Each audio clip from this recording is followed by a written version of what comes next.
Hello, every pony. Today I'm here to answer some questions that I asked if any of you had, and the answer, of course, was yes.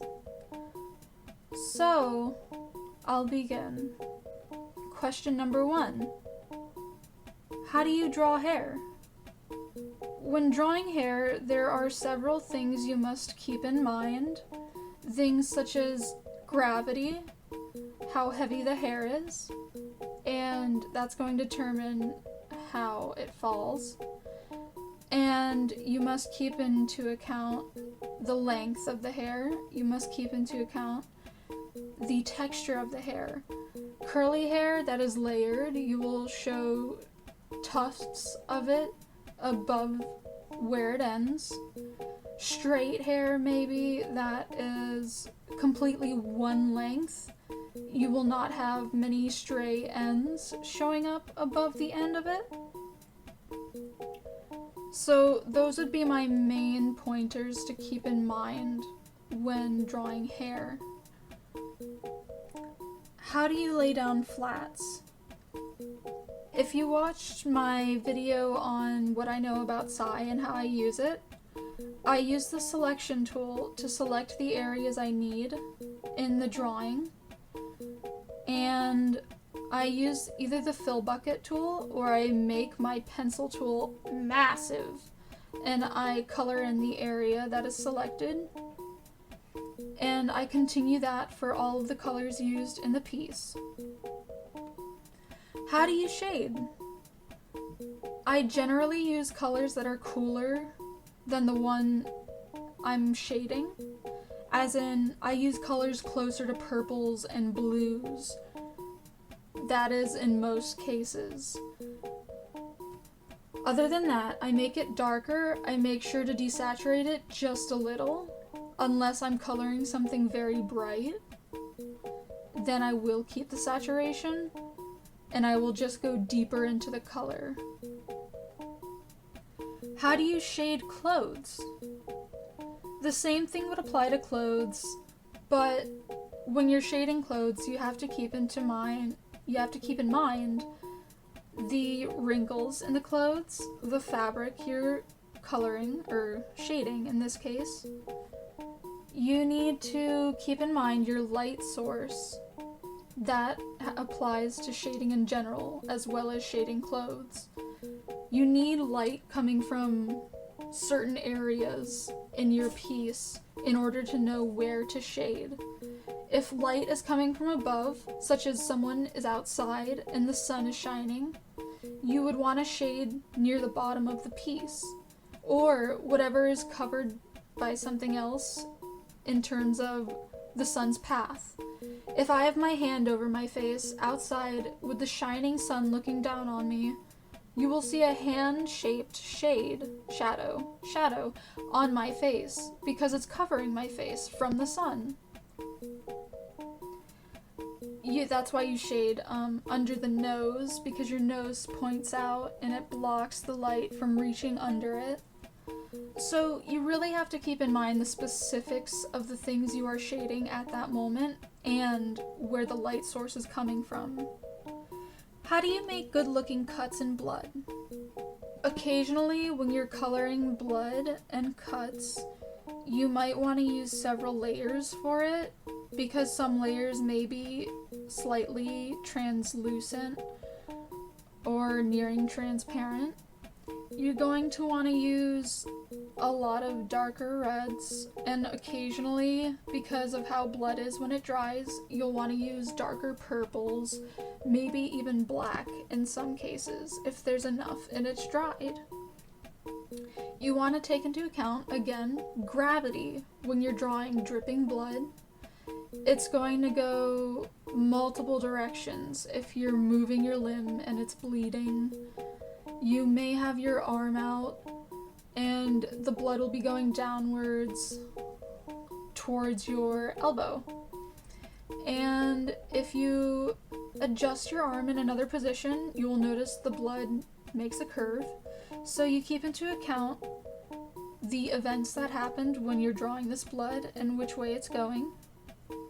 Along with that, blood tends to be shiny. I know I don't add shines when I add blood myself, mostly because when I'm adding blood to a piece, I'm making clothing bloody. You're not going to add shines when the clothing is bloody unless it's a heavy coat of blood on top of it that is still liquid or liquefied.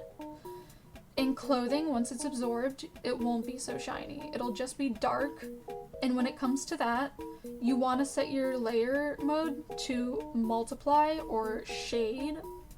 Something that makes it darker, but also piles on top of the colors that are already under the blood layer.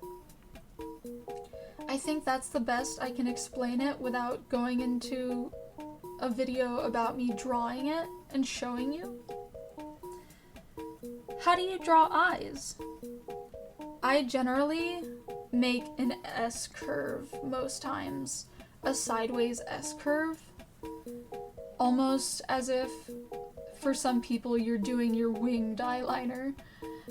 I draw my eyes very similar to the way I do my makeup, actually.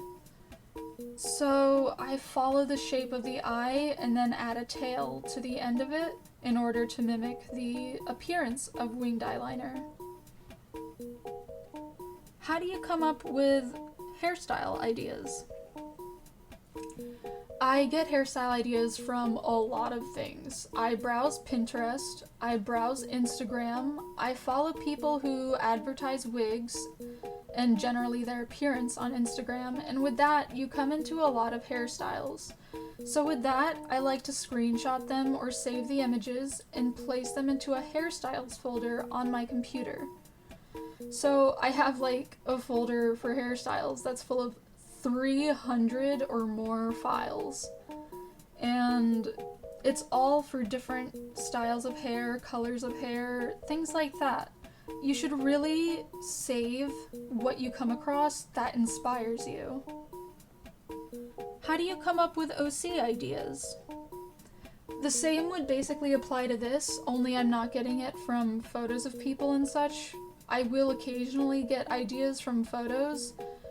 Maybe I get an idea for one small thing I saw in a photo, which is maybe combination horns and feathered wings, which I did before. And I honestly get ideas from many little things, be it a photo, a character I saw on a show, or a book. I don't take the same ideas, but instead take inspiration from those ideas and turn them into my own thing that is maybe comparable to the first thing, but not in a way that makes you think it's the same thing. Rather, you would think, wow, this took influence from that. Such as, Ash originally had some pretty Naruto-esque clothing. Not really, but they were a Naruto fan character, and you could probably tell. They had multiple cattails, cat ears, they had skeleton wings. And with that, you would think, wow, that sounds like one of those fucking Naruto demons. And yeah, that's what they were. But once I made them my own character, you could easily see that and think, well, that character was probably influenced by that anime, rather than thinking, that character was directly taken from that anime. Do you plan on drawing any more backgrounds? Yes, I do, but I'm a lazy motherfucker, and I have plenty of background references saved, like I do with everything. I save everything I see that inspires me or influences me, and I keep a folder of background ideas, and I definitely want to get to drawing them. I just need to build up my motivation. When do you know when your art is complete? This really depends on the piece and who you are as a person, who you are with your art. Personally, I don't care much if my art is actually done. I care if it looks complete, as in if it looks like everything belongs together, and if there are any details I forgot, I need to add them. But usually, it's just, there are no more details needed to be added because I got them all down. Usually I'm at the point where I add filters, color filters, and then I will think that my art is done enough to post. That's usually after the point of coloring lines, adding small things, adding a simple background, and usually filters are the point of no return unless you made a mistake that you need to go back and edit. So, when you feel that there's nothing more to add to a piece, I would say you're done. Even if it's still a sketch, you're done. That's a complete piece. You put all of that work into it. I think at that point, you're good to go. So, that's all I can read for this video. Thank you for listening. And I will answer more questions if I build up enough to add to another video. Thank you again.